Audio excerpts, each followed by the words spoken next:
Hey everyone, my name is Andre Walden. I am the Executive Director for our Wisconsin Revolution, and welcome to the Revolution. Today we're speaking with Kou Lee, who is running for the crowded Democratic primary to be the next U.S. Senator of Wisconsin. So, hey, I'm really glad that you've got a chance to sit down with us and join us and tell us your policy stances today. I know we had some communication issues, but I'm glad we get to do this. So, yeah, let's go ahead and get right into it. So, can you tell us a little bit about yourself and your background? Sure. First of all, I want to thank you and the OWR for giving me this opportunity. And your kindness and your generosity will not be forgotten. A little bit about my background. Um, you know, all that I was able to remember about 42 years ago was the strange feeling of cold water churning below my neck. The rest of what I know, I owe to my parents. Dad were basically leading us across the Mekong River, secured together with a rope, inflatable cheap plastic bags as life preservers, tied to our clothes, so we would flee our atrocities in Laos, paddling our way towards the distant lights against the strong current of the river to what Dad said was the light of freedom across the other side of Thailand. Um, my parents leaving behind their land, their farm, their livestock, nearly every one of their earthly possessions. My father led us on a 19-day journey through the dense jungle of the mountain jungle of Southeast Asia. We were escaping the communist revolutionaries who were executing anyone, including women and kids, who had sided with Americans during the Vietnam War. For my father, it was a choice between a perilous journey fraught with danger or certain death for the entire family. I'm here today because of the choice that he made when I was 2 years old. After the escape to Thailand for 7 years, we live in poverty um, in a refugee camp with 60,000 refugees until my parents were given the opportunity to come to America. You know, I'm sitting here doing this interview, um, and I feel very privileged. And I could remember the, my first day here in the United States. The first time I see a toilet flush. First time tasting a soda. In Michigan, we call pop. First time seeing snow and feel that cold Arctic blast. First ride in a car. My first time throwing up in the back seat of a car. Um, Everything that I have, everything that I am, every breath that I take, every freedom that I enjoy, I owe to the United States of America. A country that has helped me earn a college degree, enjoy a successful career in business, buy a home, raise a family, and start my own business. I love Wisconsin. I love our country, and I'll never be ashamed to say that. I'm running for the United States Senate because I fear that the greatest democracy in the world, this citadel of freedom, is about to crumble, ripped apart by tribal warfare, identity politics, and a never ending conflict. Democracy works only when people want them to. More than 1 million American soldiers have died to defend ours. The least we can do is to fight to preserve it. America deserves better than a political class consumed with petty grievance. All of us deserve a senator unafraid to lead.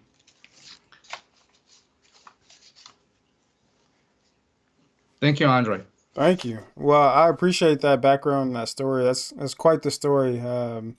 To have to go through that perilous journey at such a young age that I couldn't imagine going through that. So, thank you for sharing that. It's amazing what you've been through and where you're at today. So, really happy to see that. Thanks for sharing why you're running for office. So I did get a chance to check out your website. I thought it was very interesting some of the things that you were bringing up that I'm not hearing a lot of other candidates bringing up, and I think that's what really distinguishes candidates from other candidates about the issues that they're trying to focus on.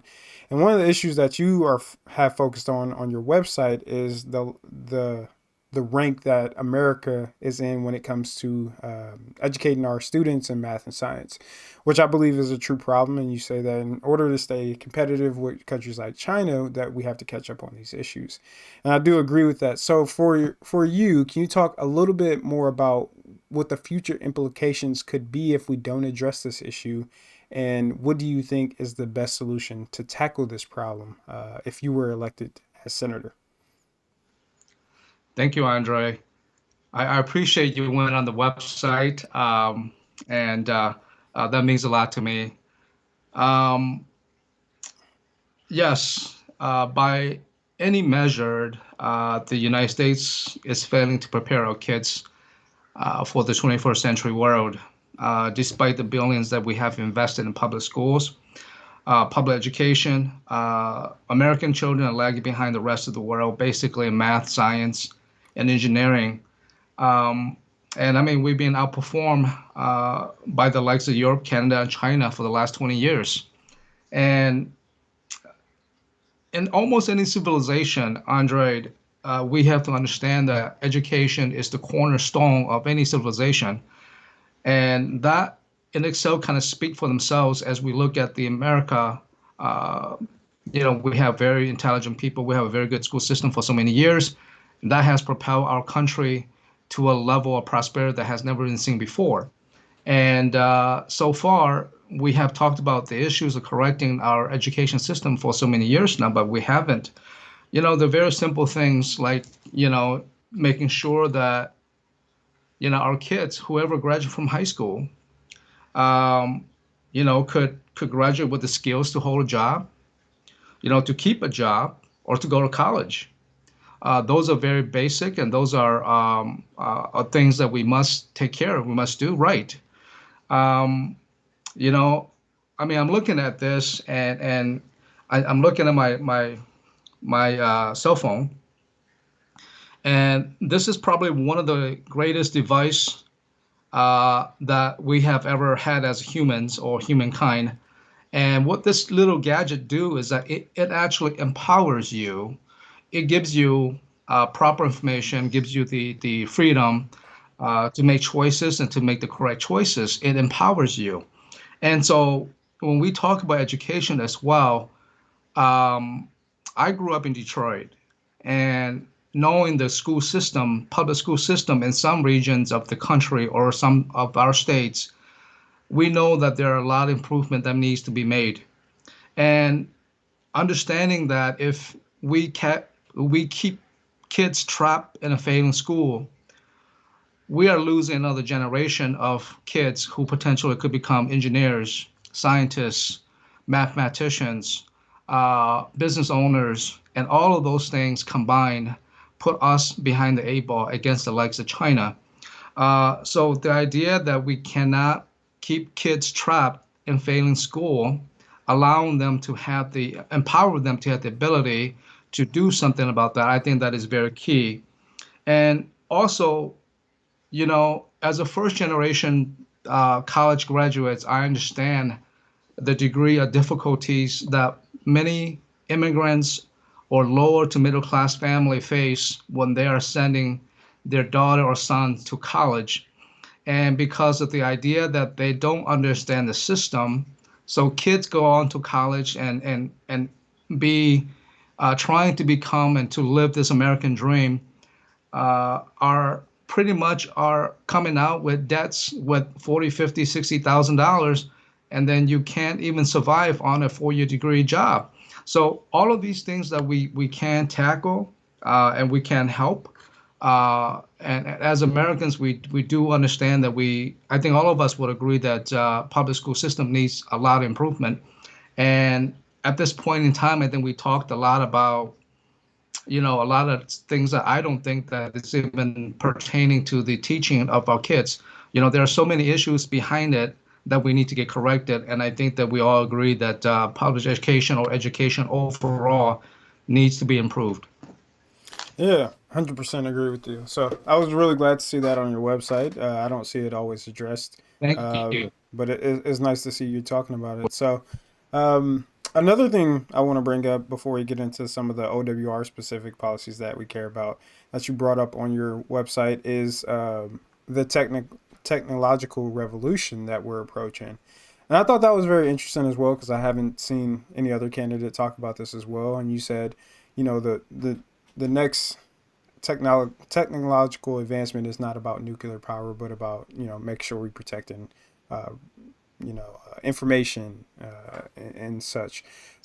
For you, can you to discuss what do you think the U.S. should be focusing on when it comes to technological advancements, and how, with so much data out there, how does one protect all this data and make sure we protect the freedoms of people when you're gathering so much data and there's so much technology out there where people are essentially giving up their freedoms of privacy of freedoms and data with you know uh, corporations like Google out there, Amazon, they essentially have pretty much all our data. So I guess the question is, how do you bridge that gap? You obviously want to advance data, but you also want to protect the privacies and freedoms of the individuals using them. How do we kind of do that and bridge that gap with the U.S.? Well, I think that technology, as we know it, it's advancing every day. Whether or not we like it or we don't like it, it's moving and it's not going to wait for us. And if we as a country are not focused on protecting our assets in ways in terms of internet and cybersecurity, I think that that is the wrong decision, and that's not gonna help us in the long term. And if we don't do that, countries like China, they are gonna overtake that. And to me, this newfound technology could be borderline quantum physics, quantum science, quantum computer, or 6G or 7G that's coming up, or whatever we're gonna call them. That we need to be the country to get this first before anyone else, because it's the way of the future. Um, and I do think that it is very key for us as Americans, as the world power, to put together a national effort to spawn innovations, because we have some of the best universities the world has ever seen. I went to Michigan State University, a land grant university in Michigan, and I could guarantee you that 40% of the money that's generated through the university has been invested in research. That is why we have better crop yields nowadays versus 20 years ago. We have better food production because of the technology, the know-how that we have in research behind what can we do to better the process, what can we do to better this kernel so they produce more yields to feed more people. And I think that we need a national effort to spawn these innovations when it comes to engineering, when it comes to sciences, math. I don't think that we have enough of that. But I have to tell you that as an American, I'm very proud because our universities are the best. And the laboratories within these universities it's not just for teaching, but it's for research and development.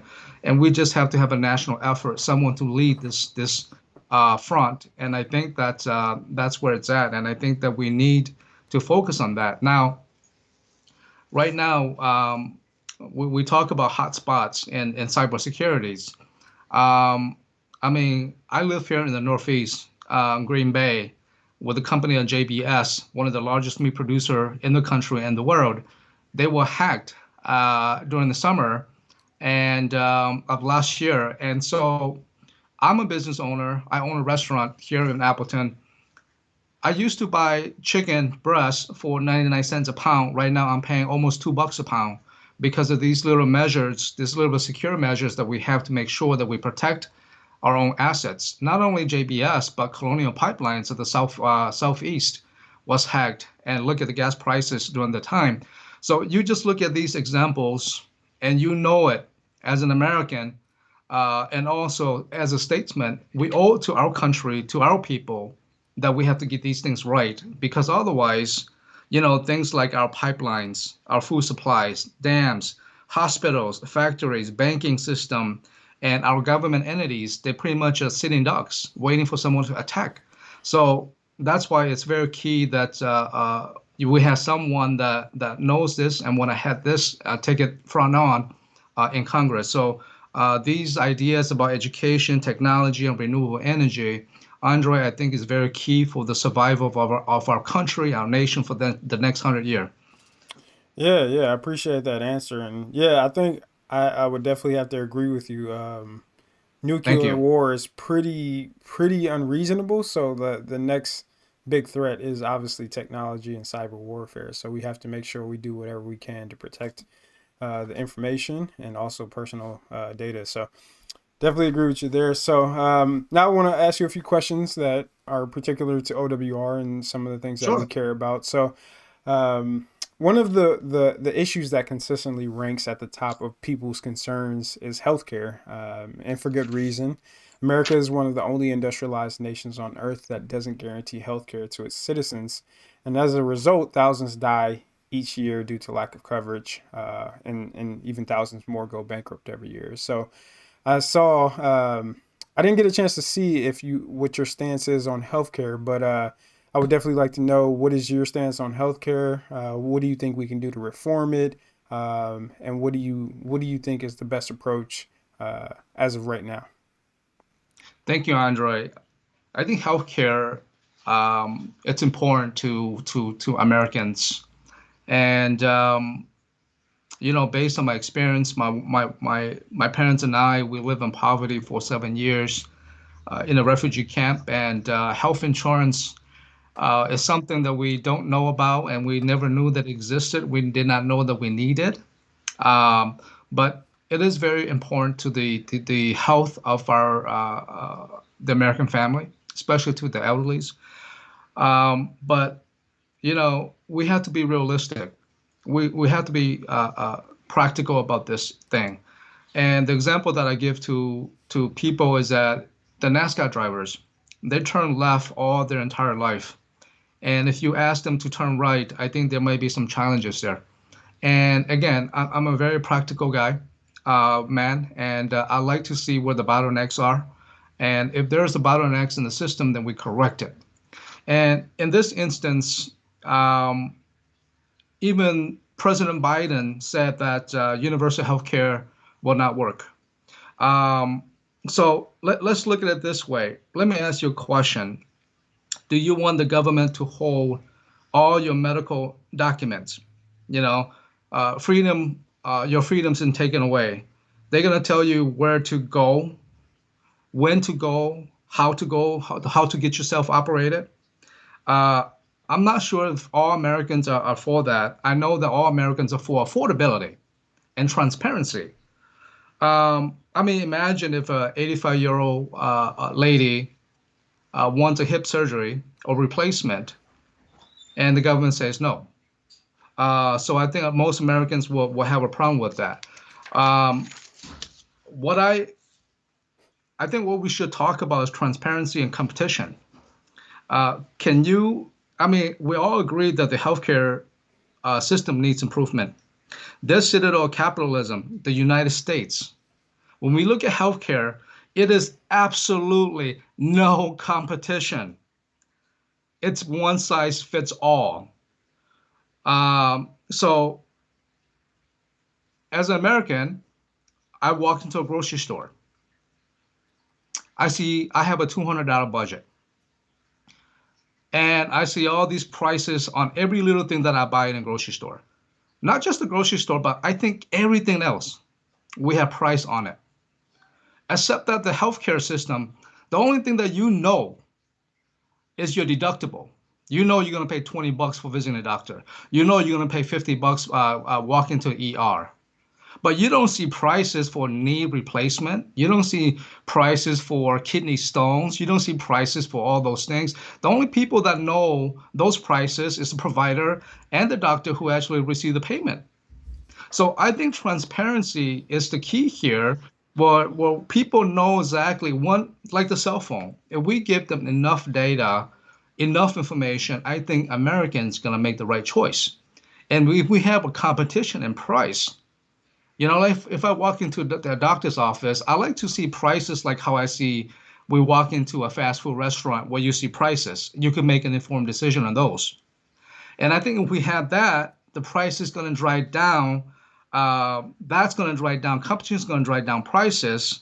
And when that happens, affordability is going to go up, and we're going to force these company to cater to the client or to the customers. I think that's more feasible because I think you flip the whole system itself. I think that is a long-term thing that we have to work towards. But I agree that the system itself is uh, it's not without flaw. That we need lots of improvement. Yeah. Yeah, so I would definitely like to get more into this conversation because you said Joe Biden said universal health care wouldn't work. I find that a very interesting statement because every other industrialized country has universal health care and they are ranked consistently above the United States. Out of, I think the World Health Organization put out a study and consistently the U.S. ranks 11th in healthcare. So I think obviously we have to talk about monopoly power and competition, but these are countries that don't necessarily have they don't necessarily have privatized insurance companies, but they consistently rank over the United States. So I don't think it's an issue about competition or monopoly or transparency, but more about having an unnecessary middleman within the healthcare system. Because right now we have obviously the hospitals, you have the healthcare providers, and then you have the patients, which creates a system where obviously it's hard to break into the competition of healthcare. So that obviously is going to drive up prices. And even with the introduction of the ACA, 30 million Americans are still uninsured, and deductibles and premiums continue to go up. So I would just like to challenge you on that a little bit because I understand the concept of what capitalism could do, but we've seen for the last 60 years that it's actually left more people out of the system while other countries benefit from a single payer healthcare system while actually having lower prices as well. Can you talk about that and what your thoughts are on it compared to also per capita? We spend twice as much as the average company with single payer healthcare, and we should technically have better care if we're paying more, but that's not necessarily the case when it comes to health outcomes. So can you talk about that a little bit? Well, Andre, you brought up a very good point. I mean, I'm all for the health of our Americans.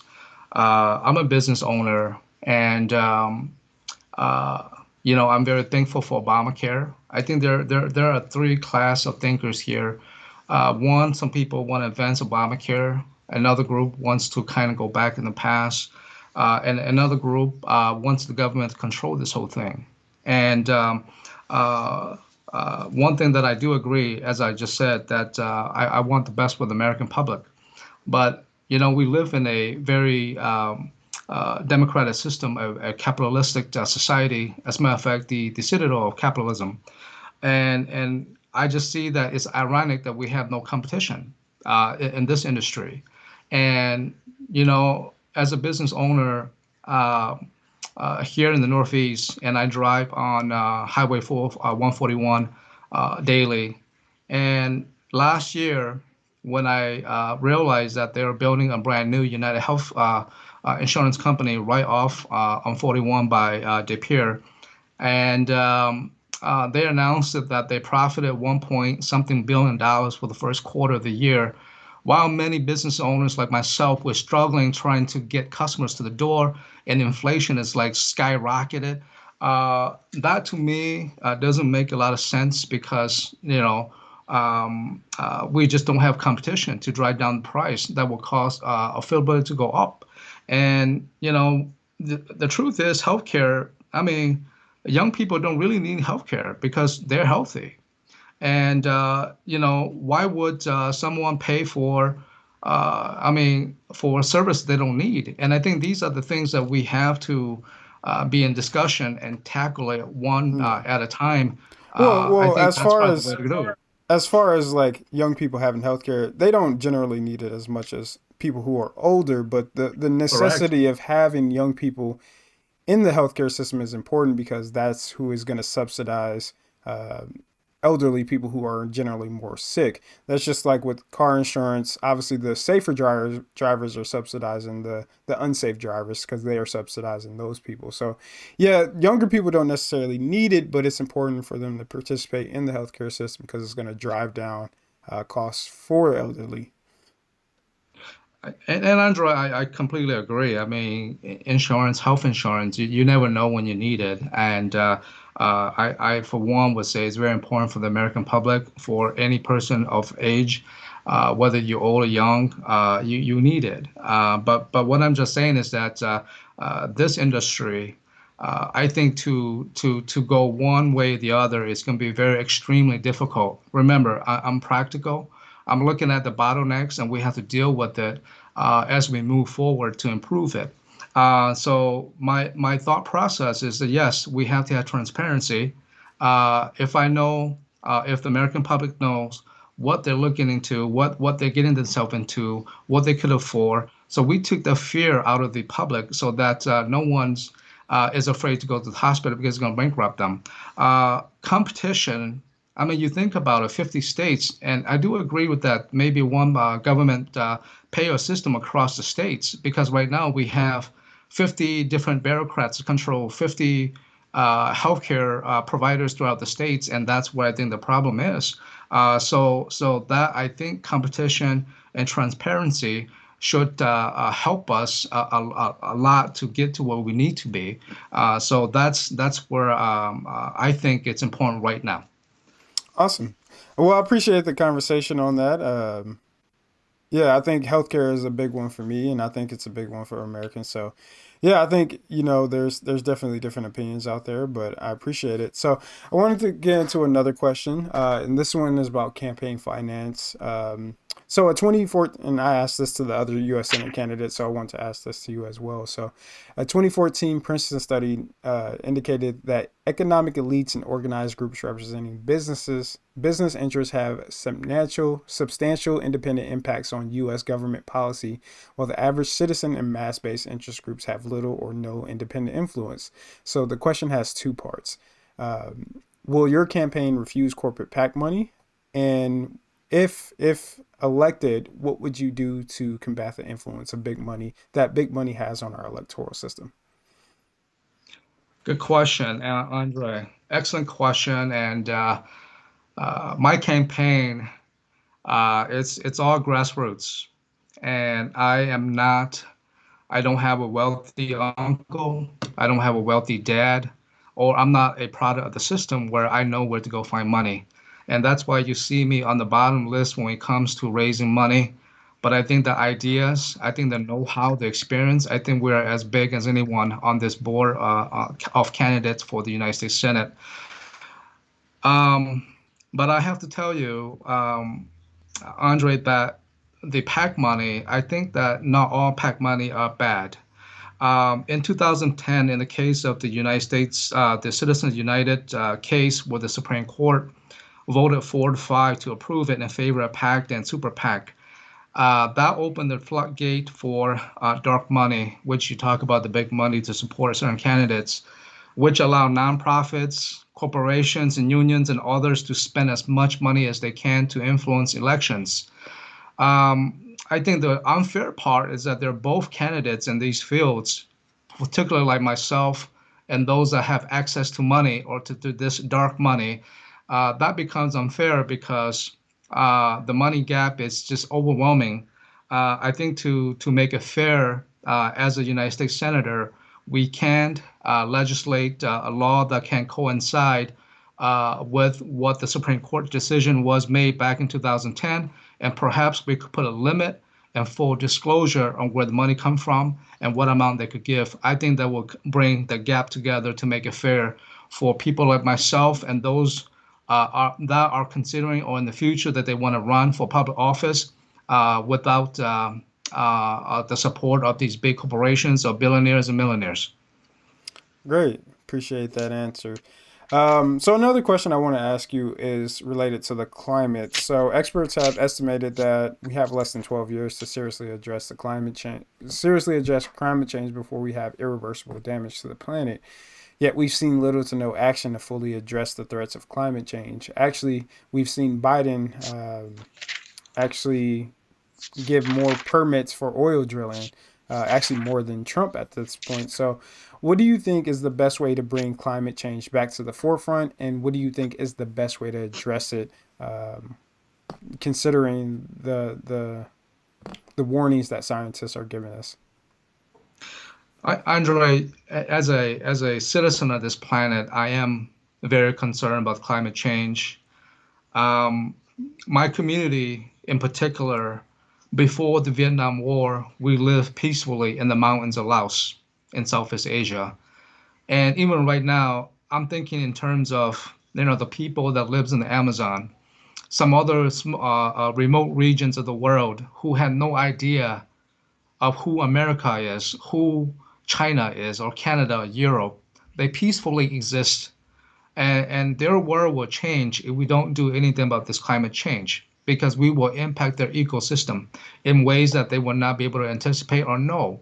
Uh, Now, looking at that perspective, as a concerned father, a father of four, um, I am concerned for my kids' future and their kids' future based on the things that we do now. And that's why it's so key and important that um, uh, we have to lead and we have to somehow create this new innovation through what we have already through our university, so that we can come up with new ideas. And if you look, you went to my website, renewable energy. I talked about high voltage transmission line. We can't overtake it, but we could do little steps at a time. Again, what's practical, and we have to look at the bottlenecks and take care of that first. So before we take the big steps, um, high voltage transmission lines. Right now, we have an aging transmission lines that is going to be crumbled, that's going to fall into pieces, and at the same time, based on studies, has found that electricity, a power that has been transferred through the system that we have right now, before it could get to your house and my house, we lost about 30% of the power. So it's not efficient. So that's one. Two, we're going to have to increase tax credits, research subsidies to create this new green energy locally and nationally, because we have subsidized the oil and coal industry for the last 100 years. Why can't we do that now? And also, I'm driving through this wonderful state of ours, Wisconsin. All I see is green farmlands on top of farmlands. We have so many of them. We have to partner with farmers to allow them to profit through carbon credits through reducing tillage, increase crop diversity, and adding cover crops to trap carbon dioxide in the ground. So these are some of the things that I think that we could do to protect and to take a step forward to a more cleaner energy system for our country and the world. Great, great. That's very interesting. I never heard of that type of technology, but I'm sure they look into it now. So thanks for bringing that up. So I just have one more question for you. So Sure. I also asked this to the candidates on the candidate forum, so I would like to ask you this as well. So s- we've we, the Democratic Party claims to support the legalization of marijuana. However, we've seen little to no action to actually legalize it. If you were to be elected to be the next senator of Wisconsin, would you advocate for the legalization of marijuana, and how would you prioritize it to make sure that it's a top issue for the Democratic Party? You know what? I honestly think that we have a blueprint in the alcohol industry, and I think that that should just be applied to the marijuana industry. And I, for one, that I support it to legalize it because of the economic impact that it can have on our state, and also for those individuals that need it for medical purposes. So yeah, I'm all for it, and I think that that's a good way to generate tax income to support the other programs that we want to achieve. Yeah, most definitely. And we're seeing our neighbors in Canada and also in Chicago or Illinois benefiting from those same Yes. legalization policies. So we should get on the party as well. So Well, That's what I'm afraid Andre, of. the plant itself is very what do you say? It's very versatile because I think we live in a state that supports one of the Fortune 500 company that actually made clothing and equipment to support our military force. And I think the plant itself has the capability of that can be turned into a specialized fabric for our soldiers for their clothing, and I thought that could benefit our state and much more than some other states because we have those technology in place.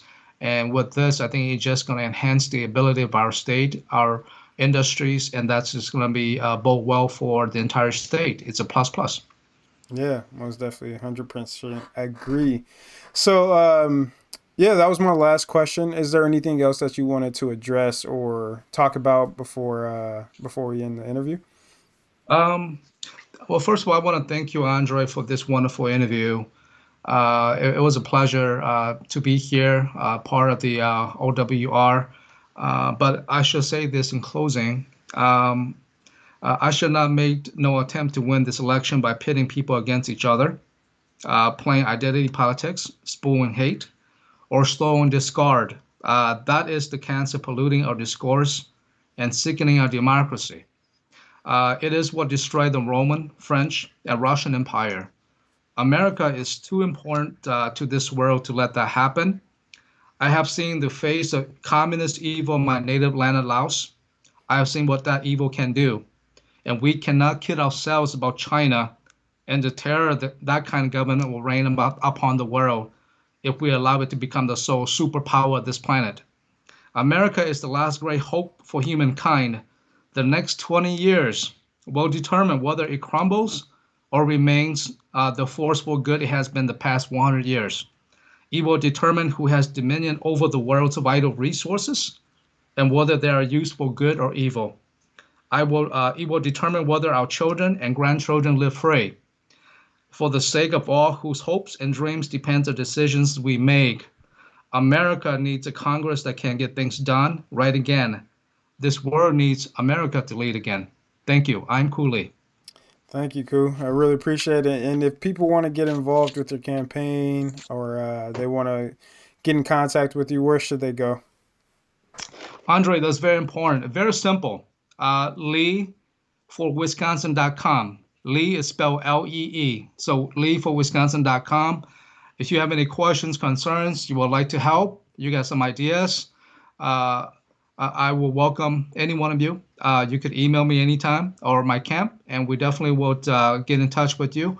At this point in time, I want to tell you guys again that my campaign is all based on grassroots. We don't have this large money to go off on. So whatever we make per week, we use the money and then we try to find more money and then we kept going that rate. So we are not moving as fast as we wanted to, but I think we're making a lot of progress, good progress. And I will welcome anyone that they want more information, they want to get to know the campaign. Please go on leeforwisconsin.com. Thank you. Thank you, Koo. Really appreciate it. And yeah, good luck on the campaign and hope to see you do good in this and the rest of this election cycle. So appreciate the time. Andre, thank you so much, my friend. We'll see you again. Oh yeah, likewise. Thank you. Bye bye.